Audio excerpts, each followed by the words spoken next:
Now, we all know that a lot of changes are going to be coming to the Winnipeg Jets this offseason. It's breaking news, it's rumored news, it's whatever. We all know that something's going to happen this offseason that's going to be significant enough to make an impact for how we perform next year. And what I mean by that is signings and trades. We know that Winnipeg is going to go out into the market this year and try to upgrade the second line center and also try to upgrade their defensive core as well a little bit. And we know that they're probably going to be looking to do this in a little bit of free agency and possibly with trades. We've seen tons of rumors surrounding Patrick Laine, which are ridiculous, Nikolai Ehlers that are ridiculous, but there are more, trade rumors that make a little bit more sense surrounding Matthew Perreault, Jack Roslovic, our first-round pick, maybe some prospects like Vasilevskiy and Niku. That stuff makes more sense. But when we get into signing guys that are really affordable and guys that are just kind of meant to be that stoppage gap, not a band-aid solution, but kind of like how Matt Hendricks was for us that one year, but a way better player than what Matt Hendricks ever was for us, if that makes any sense.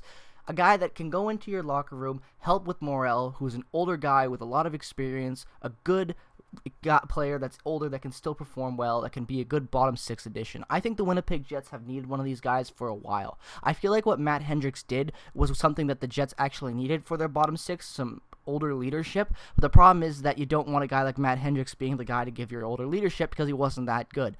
But I think the Jets might be able to find somebody to fit a role exactly like that in forward Bobby Ryan. See, if you don't know, that Bobby Ryan was just bought out from the Ottawa Senators, and it was kind of surprising the news because he just won the Bill Masterson's Memorial Trophy.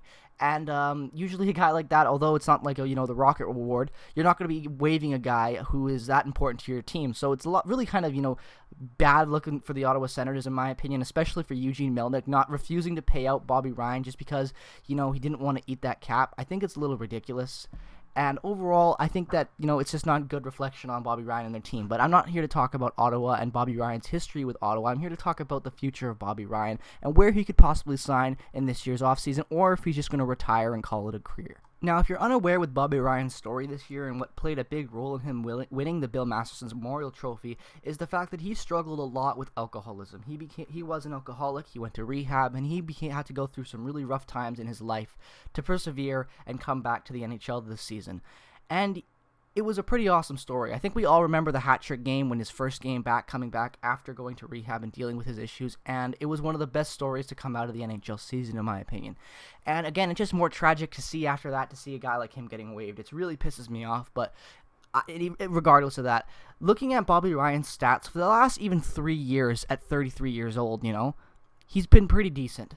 If you look at 2019-2020, in 24 games, he put up 5 goals, 3 assists for 8 points. Now, that's not terrible. That's really not terrible when you think about Ottawa and how bad they are, and also the fact that Bobby Ryan is an older player, and he wasn't playing top-line minutes for that team anymore. And then you go and look at 2018-2019. In 78 games, he had 15 goals, 27 assists, 42 points. That's pretty good for a 32-year-old.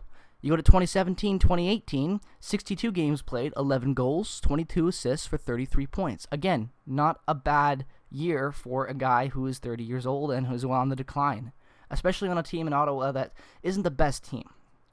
But when you look at his production, how he plays the game, I think his impact to the Winnipeg's bottom six could be really, really impactful.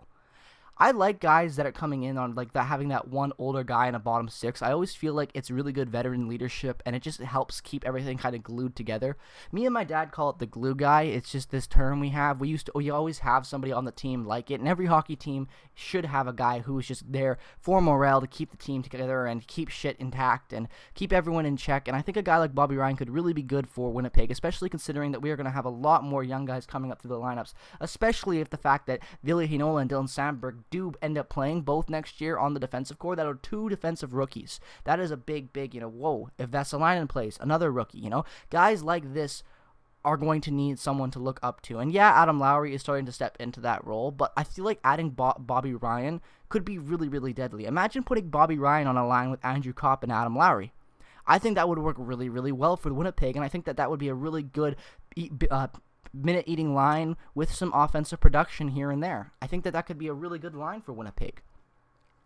overall, when you look at Bobby Ryan and what he would command too, you know that he's going to sign a cheap deal. His contract obviously was a little steep, and that's why he was bought out. But when you actually look at Bobby Ryan now, he's not going to command a lot of money. And even if he, even if he is going to command a little bit of money, a $2 million contract for 1 year of Bobby Ryan to see if it works, I think it's worth the risk. Again, I know Bobby Ryan isn't going to be an impact player who's going to come in and score 25 goals and reshape the Jets' offense. That's not exactly what he's going to be at all. But we do need to take a look and evaluate the way the team has performed in past years and look and see if a guy like Bobby Ryan could fit well with the bottom six. And I think that he really, really could. You see, that Bobby Ryan is a good player and always has been, and he always has been a great locker room guy. And I think that is exactly what Winnipeg kind of needs right now to kind of settle everybody down and get back into that competitive mind state. Now, again, this is just one guy's thoughts, and I know lots of people agree with me. Lots of people wouldn't want to see Bobby Ryan on the team, and a lot of people don't even want to have guys over 30 on the Winnipeg Jets and to stay completely away from that. And I totally agree. And for most part, I am feeling that way as well. I don't want, guys like Gabriel Bourque. I don't want to keep Mark Letestu, but Bobby Ryan. And when you also look at the Winnipeg Jets' past history of acquisitions of guys over 30 and the roles that they play, they are notorious for going out and getting guys, signing guys who are on cheap contracts, who are aging forwards, who aren't really effective anymore, because that's the type of player Paul Maurice likes to have in the bottom six.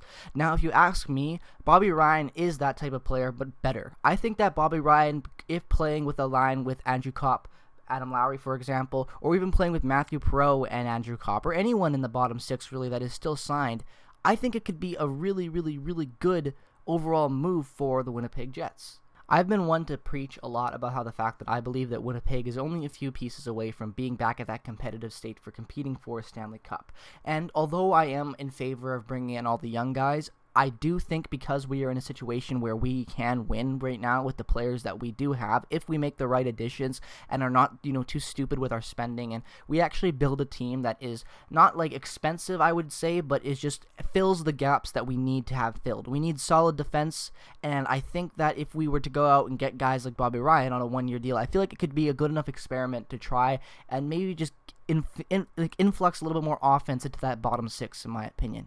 Now, it's just one guy's thought. Let me know your guys' thoughts in the comment section down below. Would you like to see Bobby Ryan on a 1-year deal? Would you like to see him in the bottom six? Would you like to see him even on our penalty kill? What would you guys want to see in Bobby Ryan? Would you even want him on the team, or would you rather have a guy like Jansen Harkins playing a role like that? Would you rather have an older veteran leadership, coming in with some experience and maybe even bounces back with a pretty decent year? Because let's be honest, he does have the potential.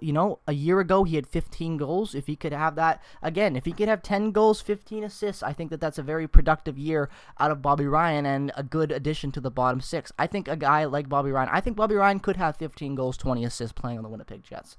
I really do think that. I think that he made really good strides to improve himself, and I think that if he wants to keep playing, I think he can play enough at a decent enough level to be competitive and keep being productive in the bottom six for Winnipeg and for any team, really.